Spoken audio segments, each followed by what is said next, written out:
What's up, s'mores? I'm Shannon Morse. Welcome to my YouTube channel all about travel and technology, and today I wanted to check out Android 10, which is the newest operating system from Google for your Android device, like my Pixel 3 XL that I have right here.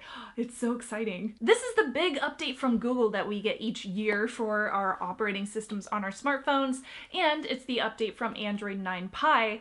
You will notice that we no longer have those dessert names, and apparently it's because dessert names don't necessarily translate well overseas. Now, I've been messing around with Android 10 for about a week now since it was released, and I can honestly say I think the three main features of this are digital well-being, privacy, and probably faster usage. So I'm going to go through some of these new features for you and show you how to access them, because some of them are not already enabled whenever you download the new operating system. You have to go into your settings and actually set it up, and I will show you how to use them, especially the new gestures, which are really freaking cool. So live captions is the first one. This is rolling out. It's not yet available on my Pixel, but I can show you their website.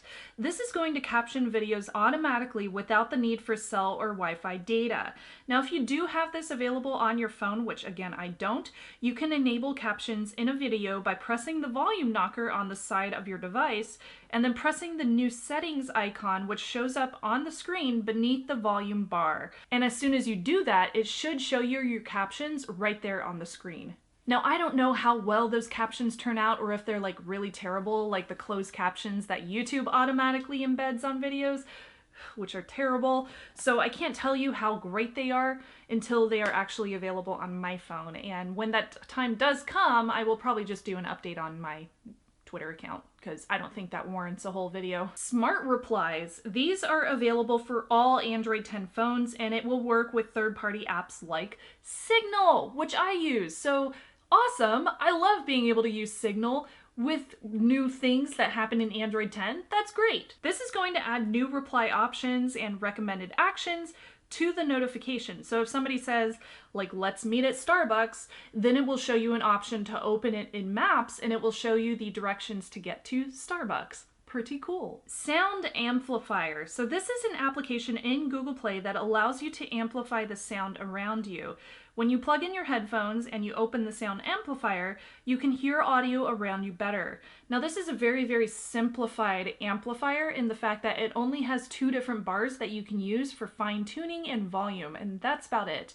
I haven't messed around with this too much quite yet, but it does seem very, very helpful for anybody who may have hearing disabilities. Now, obviously, I should say as well that I don't think that would ever replace a hearing aid, for example, but I think it's nice to have a sound amplifier available in a phone. Okay, so let's get into the gesture navigation, which did get some updates on Android 10 as well. You can enable the new gestures via the Settings app. You go to Settings, then click on System, Gestures, System Navigation, Gesture Navigation, and then you have to enable it with the little bar.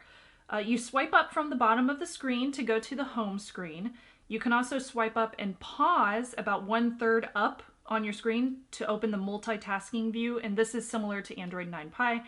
In multitasking view, you can still swipe up on an app to force it to close, which is also not new. If you need to switch between applications quickly, you can do that by swiping over that little line which is located at the bottom of your screen.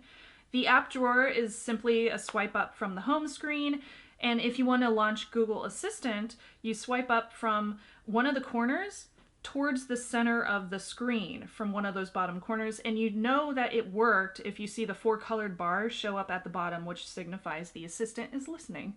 Now, to go back, you can swipe either right or left from the right or left hand side of the screen. This is a little touchy-feely. You might need to change the sensitivity in your gesture navigation settings to get this perfectly, because I did notice that some applications have a little menu that might swipe out as well, which you might catch yourself getting sometimes. So you might have to change the navigation settings sensitivity too. Can we talk about dark theme, Android 10 dark theme? So this is brand new and it is very exciting, not only because it conserves battery, but also because it makes your screen dark, which I sit on my phone super late at night when I'm like falling asleep next to my spouse, and I don't want to wake him up when I'm on Twitter or something, which Twitter does already have a dark theme, so that's a terrible example. But like if I'm checking my email, for example, I don't want to wake him up in the middle of the night with that bright screen. Even on the lowest brightness on this phone, it's still pretty bright in a very dark room. So I like having dark theme just because I can make sure that I'm not waking up anybody who's next to me. So dark theme can also be enabled in the display settings, and this will just change the look and feel of most of the Google applications. So your settings will be changed, your email, your calendar, stuff like that. Now, while dark theme got me super excited, I will say that my favorite, absolute favorite change is the new privacy menu. So the privacy settings menu, this is just found under your settings app, and there's a little icon and it's called privacy. So you can click on that and then you get control of all the things. You can control what app data is stored, like web or app activity, and how long. You can control which apps have access to things like location and microphone data, and choose whether those apps get access all the time, while just in use, or never. For example, I did get a notification saying that Safeway had accessed my location even though I'm not running the application. So when that notification popped down, I could go into it and I could choose to turn that off, choose never, or just choose when the app is open. You can also opt out of ad retargeting and personalization. Plus, Google is also going to be releasing updates through the Google Play Store now for privacy. So you will receive security updates a lot faster.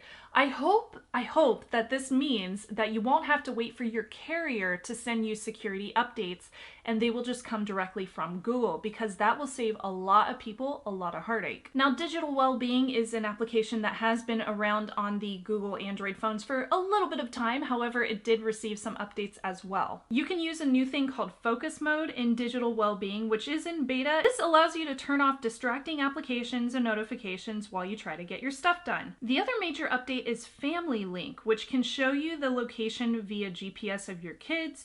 You can set time limits on how often and how long they can stay on a screen.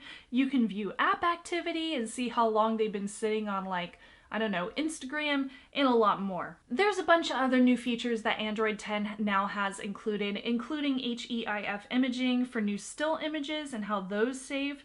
That's supported now. Dynamic depth is a new file format made for sharing photos across to other Android devices. There are 65 new emojis available now, and they have a bunch of skin color options and hair color options. It's very diverse, which is incredible and awesome in so many ways. There's also like an otter now, and you can get like a little pearl emoji now, and I think there's like a vampire. I think that one's old though. But there's a bunch. Oh, there's a sauna, so you can like tell people that you're going to the sauna with an emoji, whatever. But yeah, there's a bunch of other new emojis. It's really fun to play with them. Another interesting one that they just included is the ability to share your Wi-Fi passcode with guests with a QR code instead of giving them the actual passcode. So they would have to scan the QR code with their phone, and then they would be able to access your local wireless network without typing in the password and knowing it themselves. So I don't know if I would actually use that, because you could probably still get access to the passcode in some sense of a way.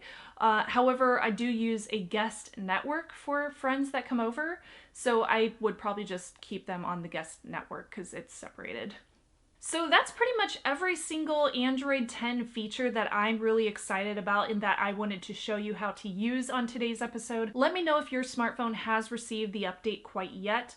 Mine has been updated for a few days now, and I've been really enjoying it. The gestures, while they took a little bit of learning to get used to because I haven't used them yet, that's something that I'm really enjoying using, and I love dark mode and the new privacy settings, and I can't wait to go through and customize all of my privacy settings when I have a day off. It's gonna take me a while because I have like 200 applications. Comment below and let me know what your favorite feature is, and are you excited about all those Pixel 4 leaks that have been coming out lately? Because I know I am. We usually see a new Pixel phone around the October timeline, so most likely we will be seeing one pretty soon. My name is Shannon Morse. Thank you so much to my s'mores for watching this episode. I love my community, and don't forget to like and subscribe if you have not done so already if you want to see more tech content similar to this one.